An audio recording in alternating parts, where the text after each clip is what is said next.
There we are. There you are. Hi, Miss Akbar.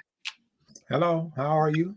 Oh, you know what? So excited. I am streaming. We're live. And I am just so happy about this topic. This topic is fitness and health today. And we're having Mhm. our lunchtime tea. And I'm just going to click in the chat to make sure that I can post there. And we're, just going to be talking a little bit about family, faith, finance, fitness, and fun. And the fitness and the health is the topic today. Excited because we've been doing this 75 hard challenge with our company since January 1st, and man, I didn't know that it was going to be so challenging. Not only, excuse me, are we doing the gallon of water a day, doing our affirmations, reading 10 pages, reaching out to 3 professionals, just all about getting better. And I've been having this challenge with my knee, having arthritis, and some days, just trying to do yoga stretches or and natural remedies, putting on my knee brace just to try to make sure that I can stay firm. I've been taking these uh, wonderful stomach pills lately that's been helping me with my IBS, and so that's been allowing me to be able to work out. But then my knee has been challenging me. What have you found challenging with the 75 hard or fitness in general? Because you're in the best shape ever. Sometimes I'm not gonna lie, I get jealous, especially the way you run up that hill. But I'll let you talk a little bit, Mr. Akbar.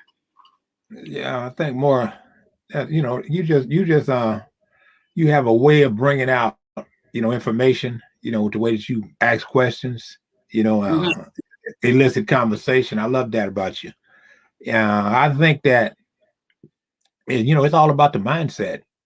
Even sometimes challenging yourself to do what you don't want to do. You see, and I don't particularly want to, but I enjoy it once I start. But Hmm. see, the thing is that to start stop you, Mm. and that's what I got to get. I got to get past that idea right there. That if I don't get started, it won't get finished. You see, and so when I remember when I first started running up them hills, it was like a challenge for me. But Hmm. since then, I've been disciplining myself, breathing. I've been getting in harmony with my body. Knowing where the aches are, that kind of stuff, so I can understand me better when I'm doing the things that I do when it comes to my physical challenges. The other challenges, it's the same thing. You got to identify what it is that's in the way. And so you got me the knee brace. That's been useful a lot of areas because sometimes my knee want to go the other way. You see, and so it's just crazy how that happens. But I know some weaknesses there, Hmm. and so just identifying where all the weaknesses, and then I gravitate more towards my strengths Mm. than anything else. So now, when I used to look at the heel, and think about it, I remember I was only doing half, Yes. going halfway, and so I just challenged myself more and more. That it's like, remember when you didn't even want to do the heel at all? Yeah. I You know, do. and so then I was able to get to that point, Hmm. and you didn't get here to stay here, and so this is the process of growth. We didn't get to where we are to stay there. And so people get stagnated oftentimes. I know because I'm one of them, and I think that this is where I should be. No, it's never that place where you should be. Mm. Unless you just using it as a stepping stone to get to where you want to go. And so that's Perfect. how I look at my whole life, not just the fitness part. I would talk to somebody and they didn't believe I was 66 because they saw me running. Uh-huh. And so it's like, what? Yeah, yeah. I want to be around here another 6 years. Perfect. Well, I want to ask, I like to ask questions. So, Mr. Akbar, what would you say to someone who is not motivated to work out? They may have, maybe trying, recovering from an illness or a surgery. They could be a little bit overweight, but just not motivated to work out, but they see themselves in a better place. What would you offer them? I don't. Let me think about that for a minute. So, because that was a deep question. Right. Because I think, like you just said, a lot of times that you don't want to do it, but you do it anyway. And then once you do, you're happy you did. How can Yeah. somebody get started that don't know how to? Hmm. Oh, so that's internal work. Mm, Really, because what do you want? And see, when you identify what you want, then the challenge becomes, what are you willing to give up to get it? okay. Because people want things, but now what do you have to what do you have to give up to get that thing that you want? And then people sometimes think about it and say, I don't want to do that. Well, in order to get fit, you got to get out of the bed and do some activity, whatever Hmm. that might look like. But you got to get involved with some physical activity, period. And so, you can start off, if you're struggling with that challenge, just like we started off walking, Hmm. you see. And then I was telling my mind, you're going up the hill anyway, you know, why don't you try running? But you start, Chris Gardner said, you start where you are, but you got to get started. Because Hmm. often I'm telling you, I mean, that sounds kind of a weird cliche, if you will, but the start can stop you in most situations in life, and Yeah. people end up daydreaming. Uh-huh. And so that's become people reality. It's like, I want to, but why haven't you? Mm. That's what are you willing to give up to get what you want? And sometimes people don't see the value in that. So I love what you said. You said it's internal, and mental, especially right now with COVID. COVID is going into the second year. People are at home. I'm seeing a lot of people trying to fix the feeling with food, in some instances, sex, some instances, shopping and gambling, because all of those things can be done online. So where would the motivation come from to actually go? I mean, because you can work out in your house, if you have some workout bikes, trails, things of that nature. But that's one reason why I love the 75 hard, because one of those 45-minute workouts have to be outdoors. So it's almost forcing you to go out and engage in nature and socialize. What if you're someone who um, you have some resistance about going outside during COVID, and it's hard to work out with a mask on too. So where's the motivation going to come from? Well, I don't work out with a mask. When I go outside, if somebody on the same side of the street, I just cross the street. So I'm pretty particular about this virus, and how it affect people. But I'm not willing to. And this goes back to, what are you willing to give up? Yes. I'm I'm not willing to give up what I want because of some other imposed restriction. But I'm gonna be particularly careful how I engage, because I don't want to be someone that's spreading it around. I definitely don't want to be someone that's getting affected by it. Hmm. So I think I'm pretty protective around those areas when it comes to how I think and how I operate. But it's always, when you want something. I think the challenge is, what are you willing to give up to get it, whatever it is. And if you think about that, in all areas of your life, on whatever level, you on in life, that becomes, the character, the denominator, becomes common in those situations. What are you willing to give up? Just like when people decide they want to be married, the challenge becomes now, and it causes a conflict in the family. I want to be married. You do the holy matrimony deal, but what are you wasn't willing to give up your single lifestyle. Yes.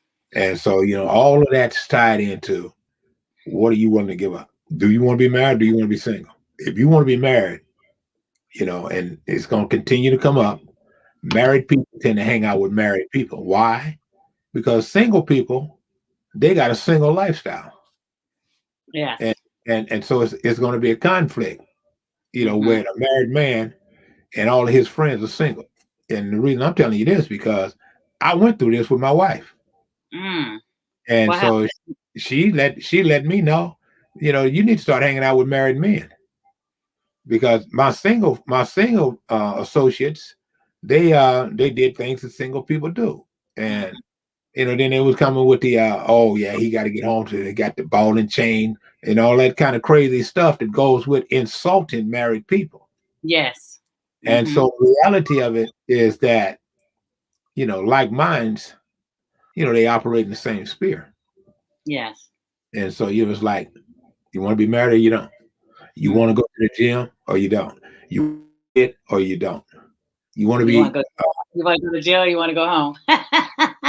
any yeah, whatever. It's like what are you willing to give up? Mm-hmm.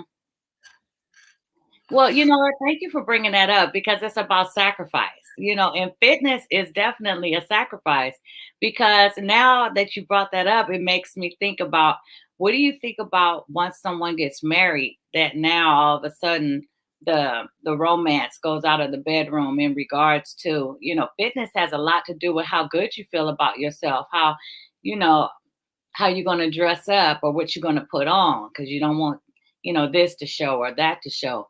Do you think once someone gets married, it gives them the encouragement to get even more healthy? Or do you think they scale back because they think that now I'm married, I don't need to work out as hard or look as good? Those are difficult questions you asking me, my dear. You know, Okay. uh, but I'm gonna give this a shot, right? Because I think what happens, people don't how they structure their life. Hmm. What is the goal? Your goal is not just to get married. Your Yeah. goal is to develop a solid relationship where you guys are moving to a certain place together. Hmm.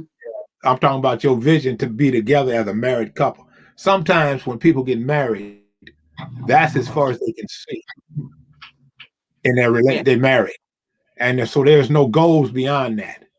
And so often now, after people are married, we want to have this big shindig of a wedding. And now we got to deal with all the debt that comes with it. Mm.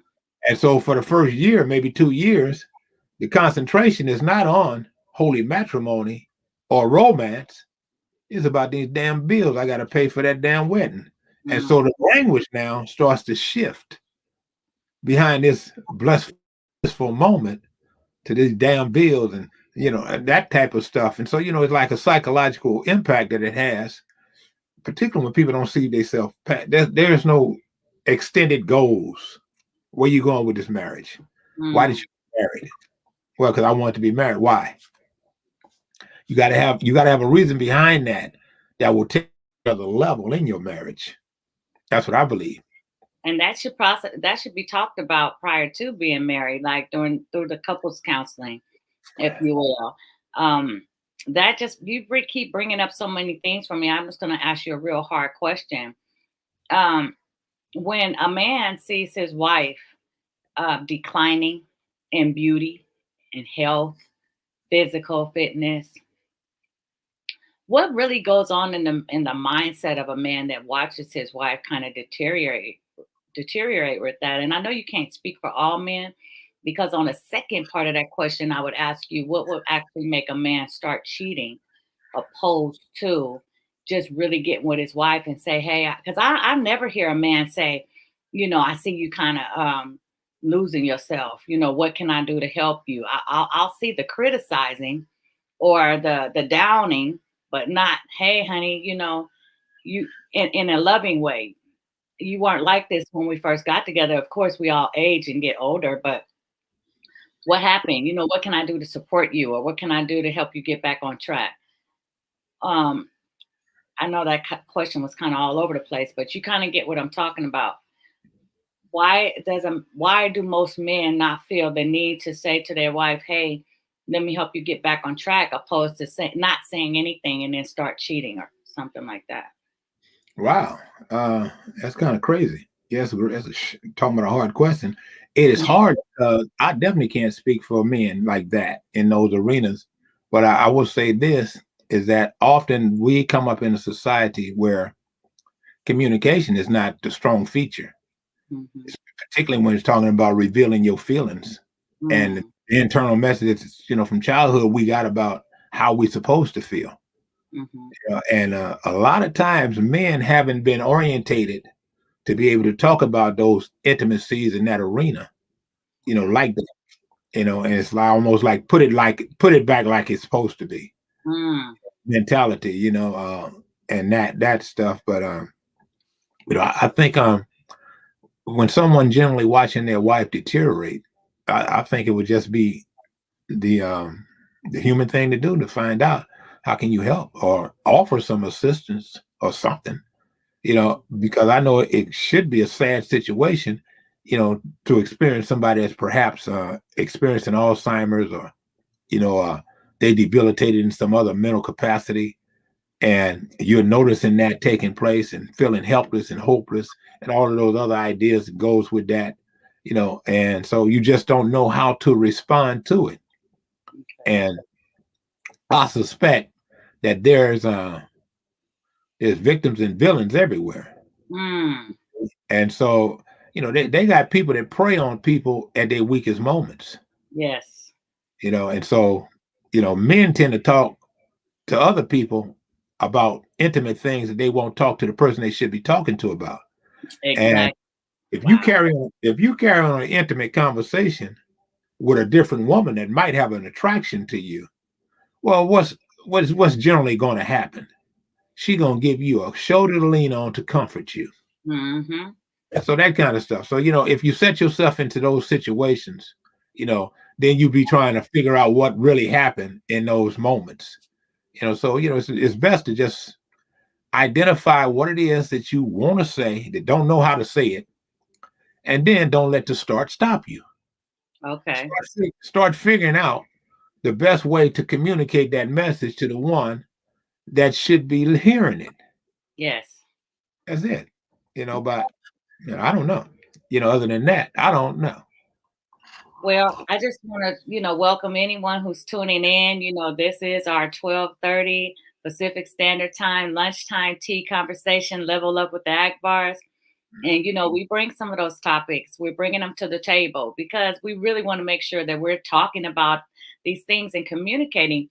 I think if we bring communication back to the table, then people won't be so depressed. They won't have anxiety. They won't have depression. They won't feel so alone. I want everyone to feel like, they're wanted and they're welcome and they're beautiful no matter where you are. And Miss Akbar, I'll let you ask me a couple of questions. I know that we're supposed to go back and forth. I just had those really on my heart. So, So any what are questions? your what are your challenges? Because I think right now in this age, you know, um, I think more than well, say it like that, but it seems that women have a much more motivation to get in shape now. This body thing, and the boobs and the tubes, all of Mhm. that stuff now. It's like, people are women in the gym, and majority of people that I see when I go out are women, exercising. Mhm. And what do you think? What do you think is the motivation for women in this modern age to have this inclination now to be able to express their boobs and tubes in the way that they do? Because I see pictures of women, and it's always a highlight of they behind. Yeah. You Well, know, to me, it's a societal thing. Society has glorified big breasts and big butts. Before, as you know, the ideal woman was a woman that weighed 98 pounds, 92 pounds. So I think it's just been a shift because the beautiful bosoms and butts have always been something to be magnified and glorified. But I think now women are getting more comfortable with who they are, um, and also in doing that, expressing themselves. Also looking at some things about me, so to speak, that I'm not really pleased with on a physical, and if there's something I can do to enhance it or making it better, then that's what a lot of women are doing. What concerns me though is when women do it just to make or please a man. If they're doing it for themselves, then ultimately they have to live with their choices and decisions.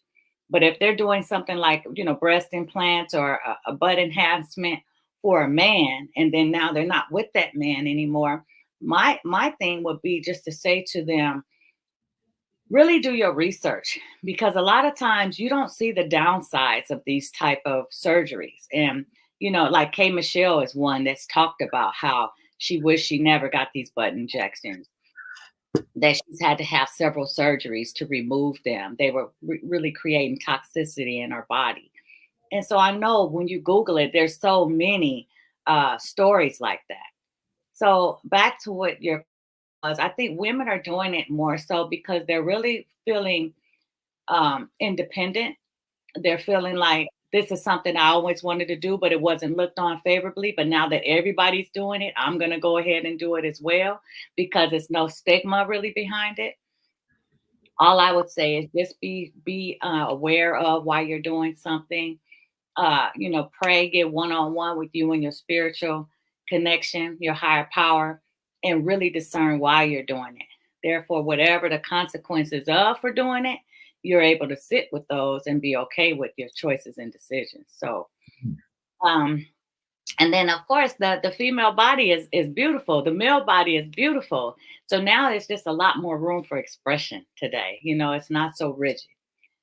So many things are accepted today. So yeah, that's Right. what I would say about that. Mhm. Okay.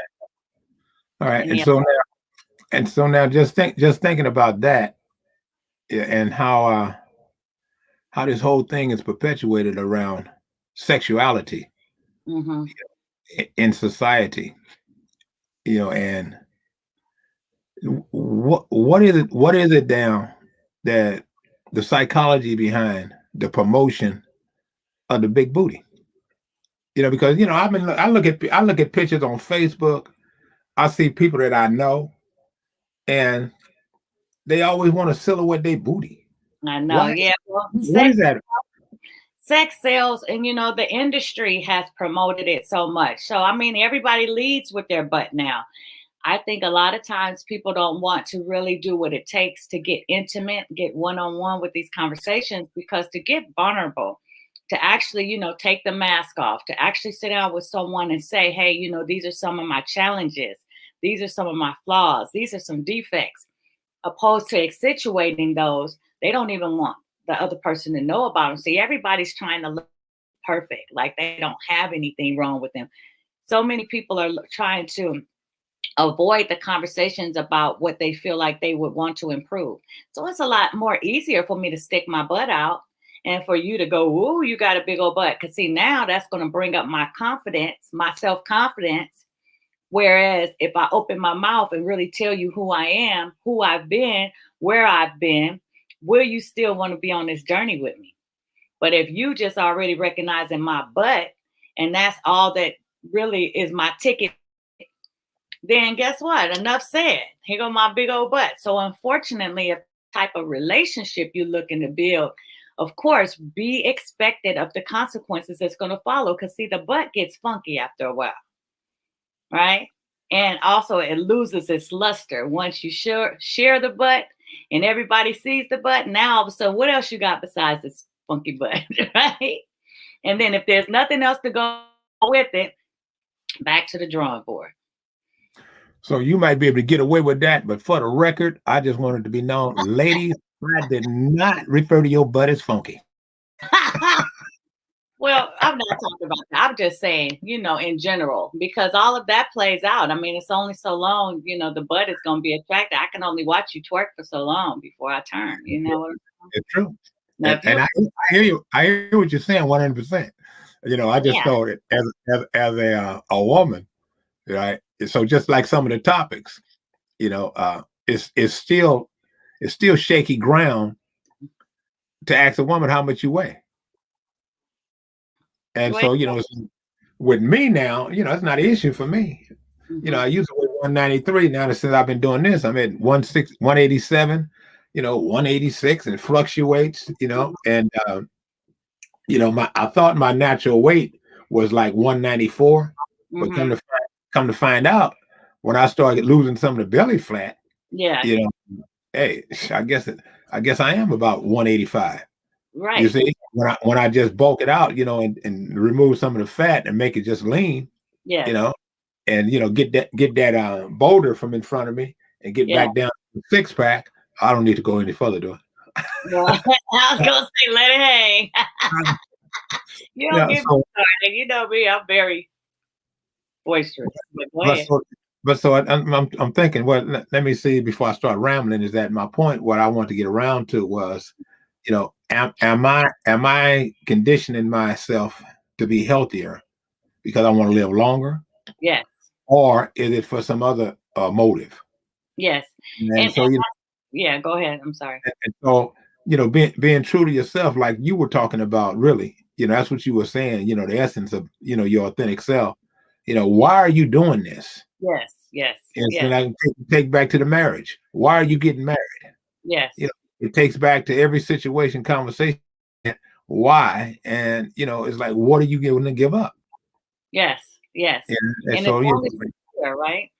yeah. And Right? so As long people want things that they're not willing to sacrifice to get. hmm The word sacrificed has been sacrificed.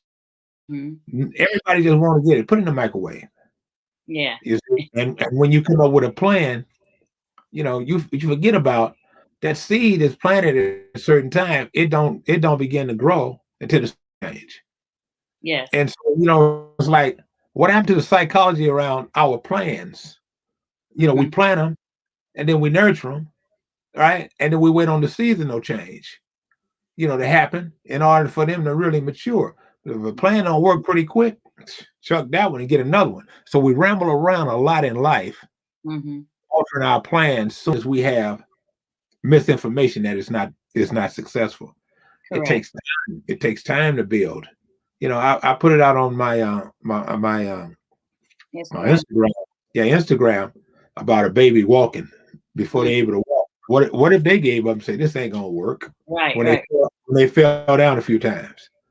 What if they threw in Yes. the towel? Oh man, I done bumped my head. I fell down every time I tried to get up. This just ain't for me. Yes. Think about that. A little Yeah. kid, little infant having that conversation. hmm Thank you So for bringing that up too. And I really appreciate it too because we're in a generation now where that as you were talking about, these implants are so received in a way, but guess what, it's more so from the industry because of course they're making money, so much money just on women coming in there, with their selves not emotionally and mentally okay with who they are, who they came here as. And of course, I am so for if something is dripping and hanging and stuff, and you can get it nipped and tucked, go for it. I'm all for that. But I'm talking about adding these foreign substances and things into your body to think that that's enhancing who you are, opposed to getting more intellectual on that frequency of what you want to draw into your life. And we only have like 1 minute, but I want to say this, that if you're focusing on your genitals or you're focusing on these outer parts, then what is that saying about your heart? What is that saying about your mind? Because if I know deep down in the center of my soul that this person is looking at me or checking me out because of my butt, then dang, they missing the whole rest of all of this. And then what is that? How is that helping my identity just as a woman or as a person when I know really this person is looking at my butt or my breast? They're not even caring about my intellect or what is important to me, my goals, my desires, my wishes. So I know that to me, that can be a very sad. So I just want to encourage anyone that is altering their body to please someone else, just really think back and really just know your worth, know your value. And also when we talk about fitness, start somewhere. Like I said, a few little yoga stretches. And you don't have to try to run the treadmill or run miles like my husband hits that hill and he's going further than he's ever gone before. And I'm super proud of you. I want to say that publicly. You motivate me. You really give me inspiration because you're 13 years older than me and you run circles around me. So I can only aspire to be as wonderful as you are, athletic wise, motivational wise. Just your drive to be better is awesome. And so I just want to say that to you. Miss Akbar, I want to say cheers. Thank you for joining me on this lunchtime conversation. I appreciate this topic, fitness and health.